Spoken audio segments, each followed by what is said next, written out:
ሰላም ጋይስ እንዴት ናችሁ? እዚህ ጋር የምታዩት ፍሬንዴ ነው።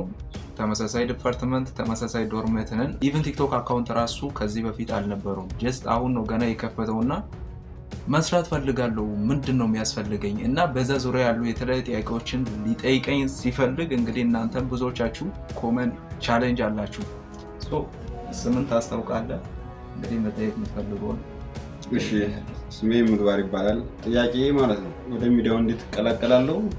ትርፋማነቱ ምን ያህል ነው የሚለው ጥያቄ። አሁን እንዳልከው ከሆነ ሶሻል ሚዲያ ላይ የምንቀላቀለው እንዴት ነው? ሲምፕል ነው። አሁን ብዙዎቻችን ሁላችንም እዚህ ያለ ነው። እዚህ ጋር የምታዩት ሶሻል ሚዲያ ለመጠቀም ወይም እንዴት እንግባበት ከተባለ የአሁኑ ጀነሬሽን ሁሉም ማለት ይቻላል ሶሻል ሚዲያ ላይ አለ። አሁን አንተ ቲክቶክ አካውንት አለክ ግን ሬጂስተር አላረክም በጉግል አካውንት እሱ አላረክም ግን ስቲል ሶሻል ሚዲያ የተጠቀምክ ነው። ሶሻል ሚዲያ ላይ ለመግባት የሆነ ፍቃድ አያስፈልግም፣ የሆነ ኤክስፒሪየንስ አያስፈልግም፣ የሆነ ነገር አያስፈልግም። ሁላችንም ወደ ሶሻል ሚዲያ የምንገባው እንዴት ነው? አንድ ራሳችን ኢንተርቴይን ለማድረግ ነው፣ ሁለተኛ ለመማር ነው። በዛ አንጻር ደግሞ አሁን አንተ መስራት ፈልጋለሁ ሶሻል ሚዲያ ላይ ፓርቲሲፔት ማድረግ ፈልጋለሁ ያልክ ነው። እሱ ማለት አንተ የምትገባው ደግሞ እንዴት ነው ወደ ሶሻል ሚዲያው ሰዎችን ለማዝናናት፣ ሰዎችን ለማስተማር እና ሰዎችን ለማሳቅ ነው። ገብቶሃል? በዛኛው ሳይድ ያሉት ለመዝናናት ይመጣሉ።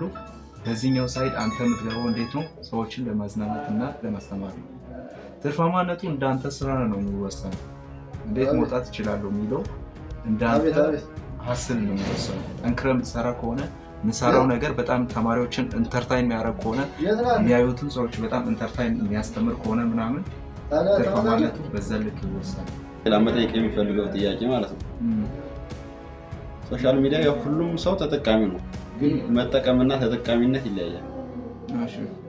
እያንዳንዱ ነገር በስርዓት ስራ ባለው መልኩ ለማን ምን መድረስ አለበት የሚለውን አሁን ለምሳሌ እኔ ወደ መዝናኛውና ወደ አስቂ ነገሮች ላይ ለመስራት ብፈልግ እሱ ላይ እንዴት ነው ያለው የጄኔሬሽኑ እይታ? ኢንተርቴይንመንት ለመስራት በነገራችን ላይ በጣም ቬሪ ሲምፕል የሚባለው ነው። እዚህ ጋር የምታዩ ሁላችሁም ኤዱኬሽናል ኮንቴንት መስራት በጣም አስቸጋሪ ነው። በቃ የሆነ ስክሪፕት ጽፋችሁ ማዘጋጀት አለባችሁ ወይ የተለያዩ ሪሰርቾች ማየት አለባችሁ። ኢቭን እዚህ ጋር ዩቲዩብ ላይ የምሰራቸውን ቪዲዮዎች በጣም ያያችሁ ከሆነ ምናምን እነዛ ነገሮች መጽሐፍ ማንበብ አለባችሁ። ስለምታወሩት ነገር ቶፒክ ናውሌጅ ሊኖራችሁ ይገባል። እዚህ ጋር ደግሞ ወደ ኢንተርቴይንመንቱ ዓለም ስንመጣ ምንም አያስፈልግም። አሰቤዝ በቃ እንደ ኤዱኬሽናል ኮንቴንት እንደሚሰራ ሰው ብዙ ማወቅ አይጠበቅም፣ መግባት ይችላል። ከዛ ባለፈ ደግሞ ሁለተኛ ጥያቄ ምንድን ነው? ተከታይ የምታፈራው የሆነ ሌቭል አለ፣ የሰዎችን አቴንሽን የምታገኝበት። አንደኛ ሰው እውቅና በቃ ሪኮግናይዝ ያደርጋል። ይሄ ልጅ ቲክቶክ ይሰራል ያለ እየለመደ ሲመጣ አንተን የወደደ ይመጣል። ከዛ ያኔ ነው ሰዎችን ፎሎ ሊያደርጉ ይችላሉ፣ የአንተን ኮንቴንት ሼር ሊያደርጉ ይችላሉ። ከዛም ባለፈ ደግሞ ከአንተ ጋር ሞር ኢንጌጅ ይሆናል። ስለሚሰራቸው ቶፒክ ስለምታደርገው ነገር በጣም ሞር እየለመደ ይመጣል። ከዛ ሶስተኛው ሌቭል አለ ትረስት የሚባለው እምነት።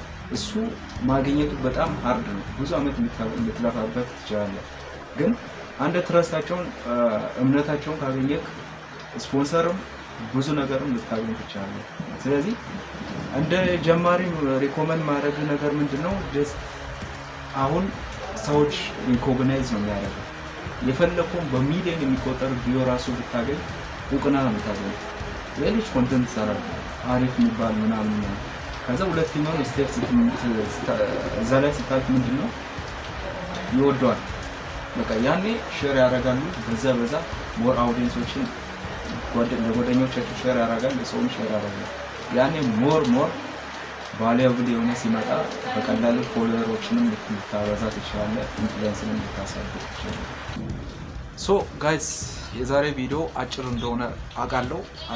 እንግዲህ ሀሳብ አስተያየታችሁን ኮሜንት ላይ እንድትሰጡኝ ፈልጋለሁ። እናም ቪዲዮውን ላይክ እንድታደርጉት ፈልጋለሁ። ሶ በቀጣይ ቪዲዮ እስከምንገናኝ ድረስ እንግዲህ መልካም ቆይታ ይሁንላችሁ። ቻው።